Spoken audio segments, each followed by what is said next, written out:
पिछले साल 2025 की बात है। जुलाई अगस्त के मॉनसून में उत्तर प्रदेश और बिहार के बॉर्डर पर मौजूद चक्की नौरंगा और जवैनिया गांव गंगा नदी के भयानक उफान का सामना कर रहे थे। प्रकृति का रौद्र रूप ऐसा था कि नदी किनारे बसे गांव लगातार कट रहे थे।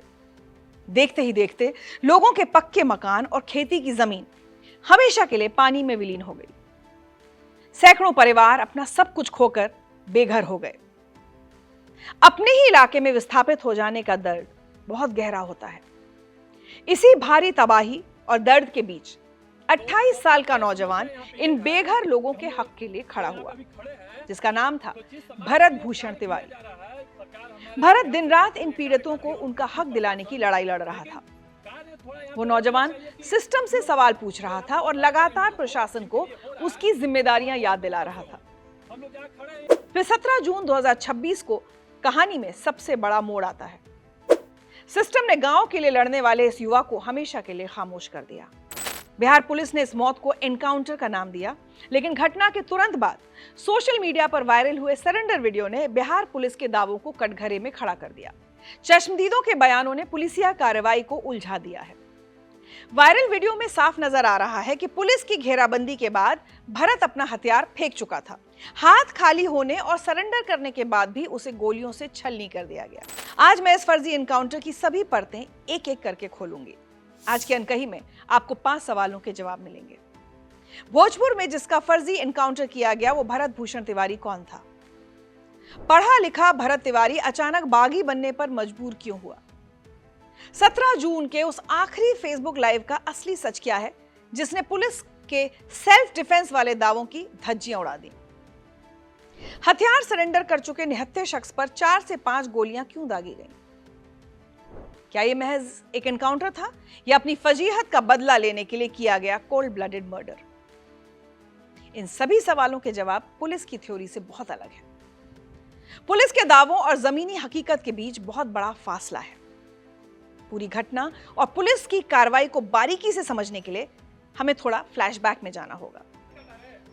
हालांकि यहां मैं एक बात साफ कर दूं, ये एक डेवलपिंग स्टोरी है और एक ऐसी कहानी जिसके बहुत सारे पहलू सामने आ रहे हैं एक एक करके। तो हो सकता है आज हम किसी चीज पर यकीन कर रहे हैं, कल वो बात गलत निकले। बहरहाल आज जो सच है वो मैं आपको बता रही हूं। भरत भूषण तिवारी का जन्म भोजपुर जिले के बिलौटी गांव में हुआ था। वो साधारण लोअर मिडिल क्लास परिवार से था। उसके पिता काशीनाथ तिवारी खुद बिहार पुलिस में ड्राइवर के पद से रिटायर हुए थे। घर में मां आशा देवी और भाई चंदन के साथ उसका जीवन आम युवाओं जैसा ही था। भरत ने बीएससी तक की पढ़ाई पूरी की थी। ग्रेजुएशन के बाद वो सरकारी नौकरी पाने के लिए प्रतियोगी परीक्षाओं की तैयारी कर रहा था। किताबों में उलझा रहने वाला ये युवा धीरे धीरे सिस्टम की कमियों को देखने लगा। आसपास की जर्जर सड़कें और जल निकासी की समस्या उसे परेशान करने लगी। उसने इन बुनियादी मुद्दों पर मुखर होकर अधिकारियों से सवाल पूछने शुरू कर दिए। उसकी इसी बेबाकी ने उसे स्थानीय लोगों का चहेता बना दिया। भरत की जिंदगी का सबसे बड़ा संघर्ष तब शुरू हुआ जब यूपी के बॉर्डर पर बसा जवैनिया गांव गंगा में समा गया। इस बात का जिक्र मैंने शुरुआत में किया था। अब पूरी कहानी सुनिए। नदी के कटाव से बेघर हुए सैकड़ों परिवारों को प्रशासन ने शाहपुर प्रखंड में बिलौटी गांव के पास बसा दिया, जो भरत तिवारी का गांव है। सरकारी फाइलों में इस जगह को मॉडल टाउनशिप कहकर प्रचारित किया गया। नाम सुनकर लगता है जैसे वहां हर तरह की सुख सुविधा मौजूद होगी, पर जमीनी हकीकत इन सरकारी दावों से बिल्कुल अलग थी। विस्थापितों को रहने के लिए जो जमीन बांटी गई वो पूरी तरह गड्ढेनुमा थी। मॉनसून के दिनों में वहां भारी जल भराव हो जाता था। चारों तरफ सिर्फ कीचड़ और गंदगी का अंबार नजर आता था। उस तथाकथित मॉडल टाउनशिप में न पक्की सड़क थी और न ही पीने का साफ पानी। बिजली और शौचालय जैसी बुनियादी जरूरतों की तो बात ही मत कीजिए। सबसे बड़ी त्रासदी ये थी कि इन बेघर लोगों को उस जमीन का मालिकाना हक यानी वैध पट्टा तक नहीं दिया गया। सैकड़ों परिवार अपने ही इलाके में शरणार्थियों जैसी नरकीय जिंदगी गुजारने को मजबूर थे। भरत से इन विस्थापित परिवारों का दर्द और आंसू देखे नहीं गए। उसने पीड़ितों को उचित सरकारी मुआवजा और जमीन का पट्टा दिलाने को अपनी जिंदगी का मकसद बना लिया। लेकिन उसने शुरुआत से बगावत का रास्ता नहीं अपनाया था। भरत ने कई बार सरकारी दफ्तरों के चक्कर काटे, अधिकारियों से मुलाकात की। उसने विस्थापितों की मांगों को लेकर प्रशासन को कई लिखित ज्ञापन भी सौंपे।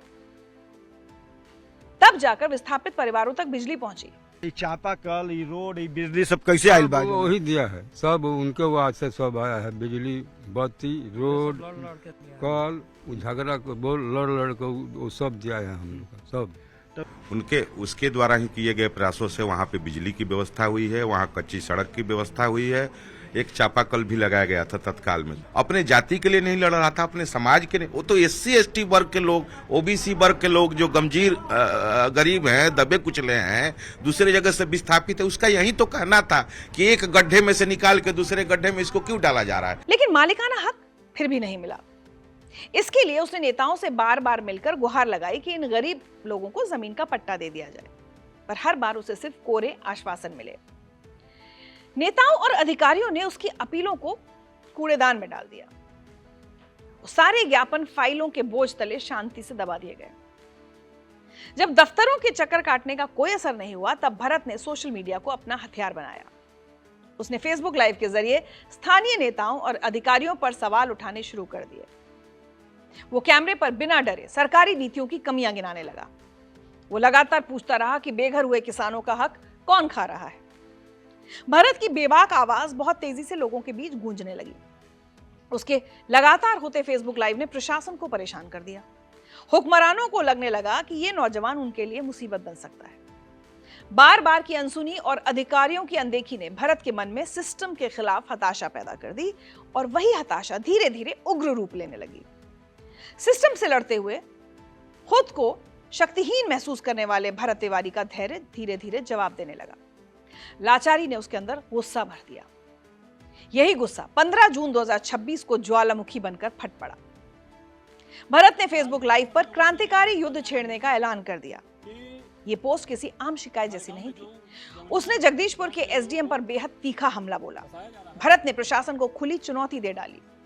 उसने हाथ में पिस्तौल लेकर SDM को जान से मारने और एनकाउंटर करने की धमकी दे दी।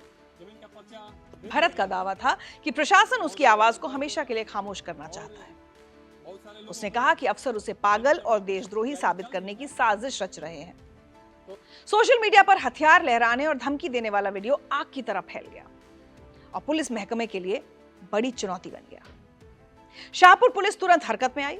15 जून को ही पुलिस ने भरत के घर 2 बार दबिश दी, तब वो वहां नहीं मिला। अगले दिन यानी 16 जून 2026 को मामला हाई वोल्टेज ड्रामा में बदल गया। 16 जून की सुबह भरत के घर के बाहर माहौल बेहद तनावपूर्ण हो गया। तत्कालीन शाहपुर थानाध्यक्ष राजेश मालाकार पुलिस बल के साथ भरत को पकड़ने पहुंच गए। पुलिस को देखते ही भरत तिवारी आक्रामक हो गया। गिरफ्तारी से बचने के लिए उसने पुलिस टीम पर अपनी पिस्तौल तान दी। मौके पर मौजूद भारी पुलिस बल भी बेबस नजर आई। भरत ने SHO को करीब 20 मिनट तक गन पॉइंट पर रोके रखा। उसने पुलिस को चेतावनी दी कि कोई भी आगे बढ़ा तो वो गोली चला देगा। पुलिस टीम उस वक्त बिना कोई बल प्रयोग किए वहां से वापस लौट गई। बिना गिरफ्तारी किए खाली हाथ लौटना पुलिस के लिए फजीहत का कारण बन गया। महकमे पर सवाल खड़े होने लगे। फिर उसी दिन यानी 16 जून की शाम को भोजपुर के SP ऑफिस से एक आधिकारिक प्रेस रिलीज आती है, जिसमें पुलिस ने अपनी नाकामी छुपाने के लिए बड़ा दावा किया। पुलिस ने भरत तिवारी को मानसिक रूप से विक्षिप्त करार दिया। बयान में कहा गया कि जनता की सुरक्षा के लिए उसे हिरासत में लेकर पागलखाने भेजने की तैयारी की जा रही है। अब यहीं पर कहानी का सबसे बड़ा पेच है। इस बयान को बहुत ध्यान से समझने की जरूरत है। पुलिस ने खुद आधिकारिक कागजों में मान लिया था कि भरत मानसिक रूप से बीमार है। अगर वो सच में मानसिक मरीज था, तो फिर हथियार डालने के बावजूद उस पर गोली क्यों चलाई गई? 16 जून की नाकामी के बाद पुलिस महकमे पर साख वापस पाने का भारी दबाव था। 17 जून 2026 की सुबह रणनीति पूरी तरह बदल दी गई। इस बार पुलिस किसी भी तरह की ढिलाई बरतने के मूड में नहीं थी। सुबह लगभग 9 बजे STF की टुकड़ी बिलौटी गांव पहुंची। STF के जवान बुलेट प्रूफ जैकेट्स पहने हुए थे। स्थानीय शाहपुर पुलिस भी उनके साथ मौजूद थी। इस पुलिस फोर्स ने भरत तिवारी के घर की घेराबंदी कर ली। इतनी भारी तैनाती देखकर भरत अपने घर की छत पर चला गया और वहीं से उसने फेसबुक लाइव किया। तब भी उसके हाथ में पिस्तौल दिखाई दी। वीडियो में अपनी अंतिम इच्छा जताते हुए उसने कहा कि मेरे मरने के बाद मेरे शरीर को दान कर देना। कुछ ही देर बाद वो खुले मैदान में आ गया। मैदान में खड़े होकर भरत लगातार फेसबुक पर लाइव स्ट्रीमिंग कर रहा था। वो पुलिस को चुनौती दे रहा था और गालियां भी। सुनिए। तो मुझे शस्त्र नीचे डालने में कोई समस्या नहीं है, लेकिन उसके बाद अगर ये सब कोई चालाकी किया तो उसके बाद तो बहुत प्रॉब्लम हो जाएगा। एक बार इसी वीडियो में आगे कुछ ऐसा कैद हुआ जिसने पुलिस के सारे दावों को झूठा साबित कर दिया। खुले मैदान में खड़े भरत तिवारी ने अपनी पिस्तौल पुलिस की तरफ फेंक दी। वीडियो में उसके आखिरी शब्द बहुत साफ सुनाई देते हैं। वो जोर से कहता है कि हथियार इनको दे दिया गया है। मांगे पूरी होने का संभावना अब दिख रहा है और समाज में और देश में बदलाव आने का भी संभावना दिख रहा है यहीं से। तो चलिए हथियार रख दिया जाता है, फेंक दें। सरेंडर का यह वीडियो पूरी घटना का सबसे मजबूत सबूत है। इसके तुरंत बाद लाइव बंद हो जाता है और असल खूनी खेल शुरू होता है। भरत के भाई चंदन तिवारी और वहां मौजूद ग्रामीणों का आरोप बेहद गंभीर है। चश्मदीदों के मुताबिक सरेंडर करने और हथियार फेंकने के बावजूद पुलिस ने भरत को पकड़ लिया। उसे धक्का देकर नीचे गिराया गया और उसको गोली मारी गई। वहाँ पे मैं देखा था कि मतलब 100 लोगों की मतलब वहाँ फोर्स थी जो इनको चारों तरफ से घेरी हुई थी। और उसके बाद मतलब ये हथियार फेंकते लाइव देखा जा सकता है। उसके बाद यहाँ के जो एसएचओ साहब हैं वो आए, इनके कंधे पे हाथ रखते हुए बोलते हैं, इतना सुनाई पड़ रहा था हम लोग को क्योंकि तेज आवाज में बात कर रहे थे कि भरत जी आपसे ये उम्मीद था कि आप सरेंडर कीजिएगा। इतना बात करते करते उनको मतलब बात में फुसलाया जा रहा था और 20 मीटर ले जाने के बाद इनको अचानक धक्का दे दिया गया। धक्का देने के बाद उसके बाद फायर हुआ। थाने के अंदर हुए खुलासे के मुताबिक एसटीएफ जवान अक्षय कुमार ने पहली गोली भरत की जांघ में दागी, जिससे वो वहीं जमीन पर गिर गया। गोली लगने के बाद घायल भरत को तुरंत आरा सदर अस्पताल ले जाया गया। वहां मौजूद सर्जन डॉक्टर एमएच अंसारी के बयान ने पुलिस की कहानी पूरी तरह पलट दी। अस्पताल लाए जाने पर भरत की पल्स और ब्लड प्रेशर बहुत कम हो चुका था। मेडिकल जांच में जो बात सामने आई वो बेहद चौंकाने वाली थी। भरत के शरीर के निचले हिस्से यानी पैरों और जांघों में 4 से 5 गोलियां लगी थीं। यहीं पर पुलिस के दावों का पोस्टमार्टम करना बेहद जरूरी हो जाता है। पुलिस कहती है कि भरत ने भागते हुए 8 से 12 राउंड फायरिंग की। दूसरी तरफ आखिरी फेसबुक लाइव वीडियो में दिख रहा है कि भरत ने अपना हथियार पुलिस की तरफ फेंककर शांतिपूर्ण सरेंडर कर दिया था। पुलिस का दावा है कि उसने सिर्फ सेल्फ डिफेंस में गोली चलाई। यहां सवाल उठता है कि निहत्थे और सरेंडर कर चुके इंसान पर गोलियां बरसाना आत्मरक्षा कैसे हो सकता है। हथियार बरामदगी को लेकर भी दावे मेल नहीं खाते। पुलिस ने घटनास्थल से मैगजीन, 2 जिंदा कारतूस और 2 खाली खोखे बरामद करने का दावा किया। चश्मदीदों के मुताबिक भरत ने लाइव के दौरान ही हथियार पुलिस के हवाले कर दिया था। इसके बाद मौके पर कोई गोली नहीं चली। शुरुआत में पुलिस ने सिर्फ पैर में गोली मारने की बात कही थी, लेकिन डॉक्टर की रिपोर्ट बताती है कि भरत को 4 से 5 गोलियां मारी गई। इतनी गोलियां मारना साफ तौर पर हत्या के इरादे की तरफ इशारा करता है। सबसे बड़ा विरोधाभास भरत की दिमागी हालत को लेकर है। 16 जून को पुलिस ने उसे मानसिक तौर पर बीमार घोषित किया था। अगर वो मरीज था तो उसे काबू करने के लिए गैर घातक हथियारों का इस्तेमाल क्यों नहीं किया गया? ये तुलनात्मक विश्लेषण बताता है कि कार्रवाई न्याय से ज्यादा पुलिसिया बदले की भावना से प्रेरित थी। 4 से 5 गोलियां दागना किसी भी नियम के तहत आत्मरक्षा नहीं माना जा सकता। एनकाउंटर पर सवाल उठे तो पुलिस महकमे ने खुद को बचाने के लिए लीपापोती शुरू कर दी। भारी बवाल के बाद भोजपुर एसपी श्रीराज ने शाहपुर थानाध्यक्ष राजेश मालाकार समेत 4 पुलिस वालों को सस्पेंड कर दिया। हैरानी की बात तो यह है कि सस्पेंशन भरत तिवारी की मौत के लिए नहीं हुआ, बल्कि यह कार्रवाई 16 जून की नाकामी और लापरवाही के लिए की गई। सस्पेंड होने के बाद एसएचओ राजेश मालाकार ने जो कहा वो बेहद शर्मनाक था। पत्रकारों ने जब उनसे मौत का कारण पूछा तो उनका जवाब पुलिसिया अहंकार से भरा था। उन्होंने कहा कि भरत तिवारी की किस्मत में मरना लिखा था, इसलिए वो मर गया। कानून की रक्षा करने वाले अधिकारी का यह बयान बहुत खतरनाक मानसिकता तो दिखाता है। क्या बिहार के भोजपुर की पुलिस खुद को अदालत से ऊपर मान रही है? इसके बाद परिजनों ने गांव वालों के साथ मिलकर पुलिस के खिलाफ आंदोलन शुरू कर दिया। इंसाफ की मांग को लेकर हाईवे पर जाम लगाया गया। खुद को घिरता देख पुलिस ने पीड़ित परिवार पर दबाव बनाने का खेल शुरू किया। प्रशासन जानता था कि अगर परिवार यूं ही आवाज उठाता रहा तो कई बड़े अधिकारी नप सकते हैं, इसलिए पुलिस ने इस मामले में कुल 3 एफआईआर दर्ज कर दी। पहली एफआईआर भरत तिवारी, उसके पिता काशीनाथ, भाई चंदन और पंचायत मुखिया पर दर्ज हुई। इन सब पर हथियार रखने और सरकारी काम में बाधा डालने के संगीन आरोप लगा दिए गए। दूसरी एफआईआर में पुलिस ने एनकाउंटर को सही ठहराने की कोशिश की। इसमें पूरी कार्रवाई को आत्मरक्षा बताया गया। तीसरी एफआईआर हाईवे जाम करने और प्रदर्शन करने वाले ग्रामीणों पर दर्ज की गई। जो परिवार अपने बेटे की मौत का इंसाफ मांग रहा था, उसी पर पुलिस ने मुकदमों का बोझ डाल दिया। उधर भरत की मौत की खबर फैलते ही पूरा भोजपुर जिला गुस्से से उबलने लगा। जब उसका शव बिलौटी गांव पहुंचा तो हजारों ग्रामीणों ने आरा बक्सर हाईवे जाम कर दिया। भीड़ इतनी बेकाबू हो गई कि पुलिस को लाठीचार्ज का सहारा लेना पड़ा। इस पूरी घटना ने मां आशा देवी को गहरे दुख और गुस्से से भर दिया। उन्होंने कसम खाई है कि जब तक बेटे के हत्यारों को फांसी नहीं मिल जाती वो भरत का श्राद्ध कर्म पूरा नहीं करेंगे। मां का ये प्रण सत्ता और सिस्टम के गाल पर तमाचा है। ये दर्द इतना बड़ा था कि राजनीतिक दलों को भी अपना नफा नुकसान भूलकर साथ आना पड़ा। बिहार की राजनीति में बहुत अजीब स्थिति पैदा हो गई। सत्ता पक्ष और विपक्ष दोनों के नेता पुलिस की इस कार्रवाई की निंदा कर रहे हैं। सबसे पहले पूर्णिया से सांसद पप्पू यादव बिलौटी गांव पहुंचे। उन्होंने पीड़ित परिवार से मिलकर भरत को इंसाफ दिलाने का वादा किया और उनकी आर्थिक मदद भी की। वहीं आरजेडी नेता तेजस्वी यादव ने इसे फर्जी एनकाउंटर बताया। विरोध जताने के लिए उन्होंने अपनी और राबड़ी देवी की सुरक्षा में लगे सभी गार्ड्स वापस कर दिए। मामले की संवेदनशीलता और बढ़ते जनाक्रोश को देखते हुए बिहार के मुख्यमंत्री सम्राट चौधरी ने भी कड़ा रुख अपनाया। मुख्यमंत्री ने साफ कर दिया कि किसी भी सूरत में पुलिसिया मनमानी को बर्दाश्त नहीं किया जाएगा।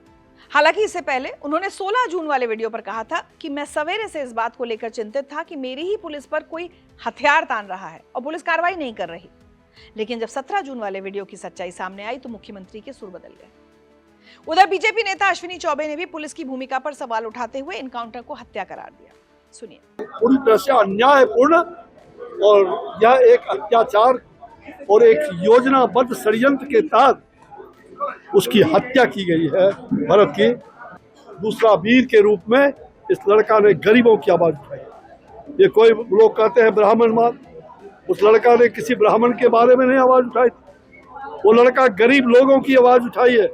जनसुराज पार्टी के संस्थापक प्रशांत किशोर ने भी इस घटना को सिस्टम की नाकामी बताया। जनसुराज के नेताओं ने पटना में कैंडल मार्च निकाला। भोजपुर जिला भोजपुरी संस्कृति का सबसे अहम हिस्सा है। भोजपुरी सिनेमा के बड़े सितारों ने भी इस मुद्दे पर आवाज बुलंद की। पवन सिंह ने भरत को असहाय और जरूरतमंदों की आवाज बताया। इसके बाद खेसारी लाल यादव बिलौटी गांव पहुंचे। खेसारी ने रोती हुई मां से मिलकर उन्हें 50,000 रुपए की आर्थिक मदद दी। उन्होंने कहा कि विस्थापितों को हक दिलाना ही भरत के लिए सच्ची श्रद्धांजलि होगी। इन सब के अलावा कुछ ऐसे नेता भी हैं जो इस फर्जी एनकाउंटर का समर्थन कर रहे हैं। इस लिस्ट में सबसे बड़ा नाम है केंद्रीय मंत्री जीतन राम मांझी का। सुनिए मंत्री जी क्या बोल रहे हैं। कि भाई जानकारी मिली है इस तरह से और उसका इनकाउंटर हुआ है, तो पुलिस के सामने अगर कोई पिस्टल लहराता हो तो इससे बढ़कर के अन्याय क्या हो सकता है। सिर्फ पुलिस को मारना ही बच गया था और आप देखे भी बीते दिनों में कि कई एक पुलिस मारे भी गए हैं, बेला पत्थर चला, उन पर अनेक प्रकार की बात हुई, तो पुलिस हाथ में दही जमा करके बैठे रहे। अरे भाई मान लिया पुलिस वालों की हत्याएं भी होती हैं, ये भी मान लिया कि भरत के हाथ में पिस्तौल थी, लेकिन जब सरेंडर कर दिया तो पुलिस वाले ने गोली क्यों चलाई? इस सवाल का जवाब कौन देगा? जब रक्षा की भक्षक बन जाए तो आम इंसान कहां जाएगा? जब पुलिस खुद को जज और जल्लाद समझने लगे तो लोकतंत्र तो खतरे में पड़ जाएगा ना। भरत तिवारी का मामला कोई नई या अकेली घटना नहीं है, यह हमारे देश की एनकाउंटर संस्कृति का हिस्सा है। इतिहास के पन्ने पलटेंगे तो पुलिस की ऐसी ढेरों झूठी कहानियां सामने आएंगी। भारत में फर्जी एनकाउंटर का बहुत पुराना और डरावना इतिहास रहा है। आपको हर बार पुलिस की वही पुरानी स्क्रिप्ट नजर आएगी। हथियार छीनना, पुलिस पर फायरिंग और आत्मरक्षा में गोली चलाना, यही वो बहाने हैं जिनके पीछे पुलिस अपनी हत्याओं को जायज ठहराती है। भरत तिवारी के मामले में भी पुलिस ने बिल्कुल यही थ्योरी गढ़ी, लेकिन इस बार डिजिटल सबूतों ने पुलिस की मनगढ़ंत स्क्रिप्ट को बेनकाब कर दिया। चौतरफा दबाव और सवालों से घिरने के बाद आखिरकार सत्ता को झुकना ही पड़ा। जनता के आक्रोश को देखते हुए बिहार के मुख्यमंत्री ने न्यायिक जांच के आदेश दे दिए। खूनी खेल की सच्चाई सामने लाने की जिम्मेदारी पटना हाईकोर्ट के रिटायर्ड जज के कंधों पर है। इसके अलावा मानवाधिकार आयोग ने भी मामले पर संज्ञान लिया है। आयोग ने पुलिस और प्रशासन को नोटिस थमा दिया है। सड़कों से शुरू हुई न्याय की ये लड़ाई अब देश की सबसे बड़ी अदालत पहुंच चुकी है। सुप्रीम कोर्ट में इस एनकाउंटर को लेकर जनहित याचिका दाखिल कर दी गई है, जिसमें विशेष तौर पर 2014 की PUCL गाइडलाइंस का हवाला दिया गया है। ये अहम गाइडलाइंस एनकाउंटर में होने वाली मौतों की अनिवार्य और पूरी तरह स्वतंत्र जांच की बात कहती है। भरत तिवारी की मौत सिर्फ पुलिस महकमे की नाकामी नहीं है, पढ़े लिखे नौजवान का बागी बन जाना हमारे सिस्टम की एक बड़ी हार है। पुलिस की गोलियों का शिकार हुआ भरत असल में हमारी संवेदनहीन व्यवस्था और उसकी नाकामी का जीता जागता सबूत है। जब व्यवस्था अपना काम नहीं करती और जनता के अधिकारों को कुचला जाता है तो आक्रोश पैदा होता ही है। भविष्य में ऐसी खौफनाक त्रासदियों को रोकने के लिए हमें पुलिस महकमे की कार्यप्रणाली में बड़े बदलाव करने होंगे। लोकतंत्र में गोली चलाना आखिरी विकल्प होना चाहिए, पहला नहीं। आप इस बारे में क्या सोचते हैं? क्या आपको लगता है भरत तिवारी के परिवार को इंसाफ मिलेगा? क्या आपको लगता है कि जिन पुलिस वालों ने ये फर्जी एनकाउंटर किया है उनको सजा मिलेगी? या कुछ दिनों में हम और आप इसे एक और घटना समझकर भूल जाएंगे, आगे बढ़ जाएंगे और कुछ नहीं होगा, जैसे हमेशा कुछ नहीं होता है? अपनी राय कमेंट सेक्शन में लिखकर जरूर बताएं।